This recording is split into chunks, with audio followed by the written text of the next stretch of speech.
శ్రీ విఘ్నేశాయ నమః. శ్రీ గురుభ్యో నమః. మహాసరస్వత్యై నమః. నమస్కారం అండి. ఎలా ఉన్నారు?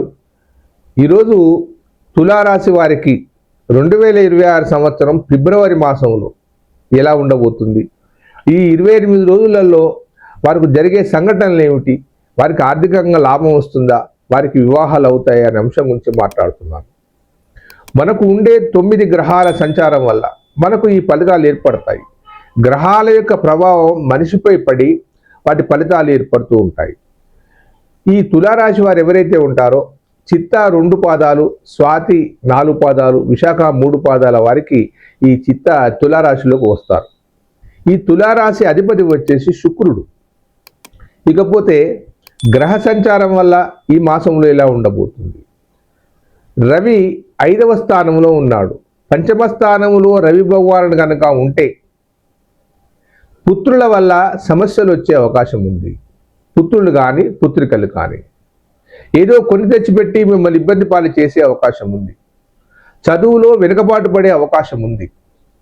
ఒక క్రమ పద్ధతిగా లేకుండా దుబారాగా తిరిగి దుబారా ఖర్చులు చేసే అవకాశం ఉంది.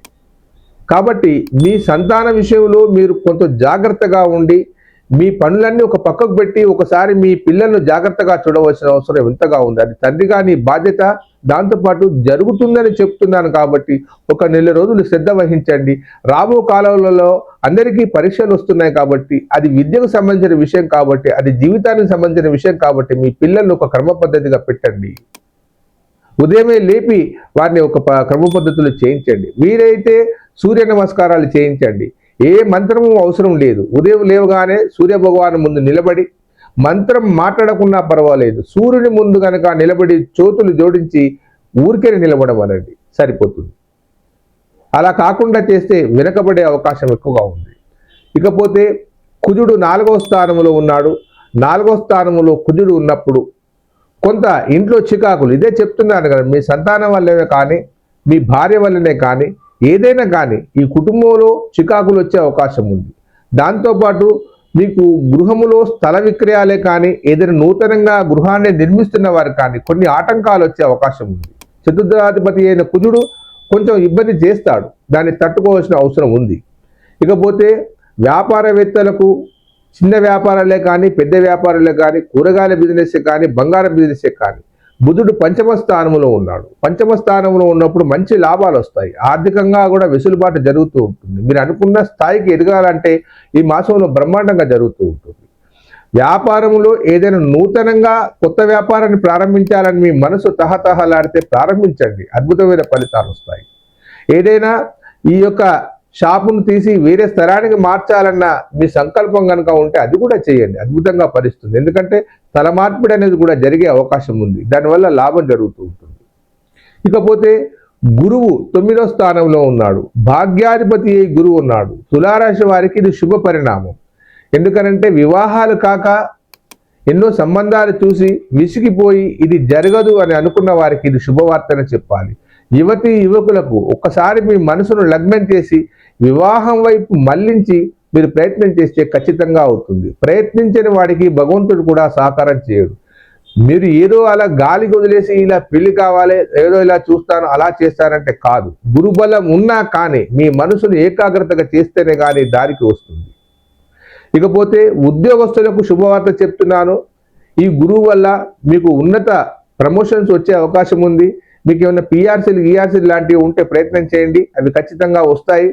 దాంతోపాటు ట్రాన్స్ఫర్స్ విషయంలో మీరు అనుకున్న స్థలానికి వెళ్ళాలని మీరు భావిస్తే ఆ ప్రయత్నం కూడా చేయండి, ఖచ్చితంగా ఫలితాలు వస్తాయి. విద్యార్థులకు మంచి శుభవార్తని చెప్పాలి. మీరు ఉన్నత స్థాయి చదువులే కానీ చిన్న తరగతులే కానీ ఏ తరగతులే కానీ విద్యార్థులకు మంచి శుభదాయకం. మనసును ఏకాగ్రతగా మీరు ఉంచుకొని కనుక రాస్తే ఖచ్చితంగా ఫలితాలు వస్తాయి. ఏదైనా గృహ నిర్మాణమే కానీ లేదా స్థల విక్రయమే కానీ ఇంకా ఏదైనా వస్తువులు కొనాలనుకున్నా కానీ ఇది శుభ పరిణామం. ఈ మంచి సమయంలో మీరు కొనుక్కోండి. గురువు చాలా లాభదాయకంగా ఉన్నాడు. ఇకపోతే శుక్రుడు పంచమ స్థానంలో ఉన్నాడు. పంచమ స్థానంలో శుక్రుడు ఉన్నప్పుడు విందులు వినోదాలు జరుగుతూ ఉంటాయి, శుభకార్యాలు జరుగుతూ ఉంటాయి. మిమ్మల్ని ఆహ్వానిస్తారు, మీరు వెళ్ళవలసి ఉంటుంది. అక్కడికి వెళ్ళండి. మంచి విందులతో పాటు మంచి పరిచయాలు ఏర్పడతాయి. బంధువుల వద్ద పరస్పర అనురాగం కూడా ఏర్పడుతూ ఉంటుంది. ఇకపోతే శని భగవానుడు 6వ స్థానంలో ఉన్నాడు. తులారాశి వారికి ఇది శుభ పరిణామం చెప్పవచ్చును. ఎందుకంటే 6వ స్థానంలో శని ఎప్పుడైతే ఉంటాడో ఎలాంటి కఠినమైన పనిని కూడా నీకు సులువుగా చేసిస్తాడు. అతను మనకు సరిగా లేనప్పుడు అష్టమంలో కానీ ద్వితీయంలో కానీ 12 కానీ శని భగవాన్ అన్నప్పుడు ఎలాగైతే కష్టాలు చేసి చెప్పులు అరిగెట్టి చేస్తాడో అతను మనకు అనుకూలంగా మన పక్క ఉన్నప్పుడు అద్భుతమైన ఫలితాలను ఇస్తాడు. మీరు ఏ పని చేసినా కానీ ఇట్టే తీర్చేస్తాడు. ఈ శని వల్ల తులారాశి వారికి చాలా లాభంగా ఉంది. శత్రువుల నుంచి రావాల్సిన బాకీలే కానీ, మీకేదైనా స్థల విక్రయాలే కానీ, భూ తగాదాలే కానీ, అన్నదమ్ముల మధ్య ఏదైనా ఇంటి గొడవలే కానీ ఉంటే ఇప్పుడు మాట్లాడండి, అవి ఇట్టే పరిష్కారం జరిగే అవకాశం చాలా ఎక్కువగా ఉంది. ఇకపోతే రాహు 5వ స్థానంలో ఉన్నాడు. అదే విషయాన్ని చెప్తున్నాను. రాహు 5వ స్థానంలో ఉన్నా, రవి 5వ స్థానంలో ఉన్నా పుత్రులు వెనుకబడే అవకాశం ఉంది. మీ సంతానంలో ఇబ్బంది జరిగే అవకాశం ఉంది. కాబట్టి దాన్ని ఒడిసి పట్టుకొని ఒక క్రమ పద్ధతిలో చేయండి. కేతు ఏకాదశ స్థానంలో ఉన్నాడు.